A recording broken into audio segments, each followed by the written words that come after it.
Hello everyone, সবাইকে good evening. সবাই কেমন আছো? আশা করি ভালো আছো। তো দেখো আমি এখন রাস্তায় এসে দাঁড়িয়ে আছি, কারণ একটা পার্সেল আসবে। তো এই দেখো পার্সেল চলে এসছে। তো আছে একটা ড্রেস, তো তোমাদেরকে দেখাবো যে কি ড্রেস আমি অর্ডার করেছি। আর সত্যি শপিং করতে এত ভালো লাগে, মানে কি বলবো। আশা করি সব মেয়েদের, মানে সবারই শপিং করতে খুব ভালো লাগে। সত্যি মানে এরকম ড্রেস যদি প্রতিদিন একটা করে আসতো মানে খুব ভালো হতো। আর শপিং করলে কি বলতো, মনটাও এত ভালো লাগে। তো আমি মাঝে মাঝে আমার মানে পছন্দের কিছু ড্রেস আমি এরকম অনলাইন থেকে অর্ডার করে দিই, যেটা আমার ভালো লাগে আর কি। মানে কম বাজেটের মধ্যে আর কি। আমার তো মানে গরিব মানুষ, অত দামি কিছু মানে কিনি না।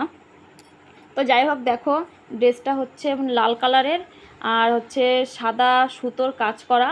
তো খুব ভালো লেগেছিলো আমার প্রথম যখন আমি দেখেছিলাম। তো সত্যি এখন এসতে আসার পর সত্যি খুব ভালো লাগছে। তো দেখো তোমরা, মানে লালের উপর সাদাটা মানে ফুটে উঠেছে, এত সুন্দর। তো দেখো উপরের দিকটা এরকম প্লেন, আর নিচের দিকে সুতোর কাজ করা। এই দেখো হাতার কাছেও এরকম। আর এই দেখো এটা হচ্ছে প্যান্ট। তো প্যান্টের কাছেও নিচে এরকম কাজ করা। তো চলো তোমাদেরকে পরে দেখাই কেমন লাগছে। তো এই দেখো ফাইনালি আমি পরে চলে এসেছি।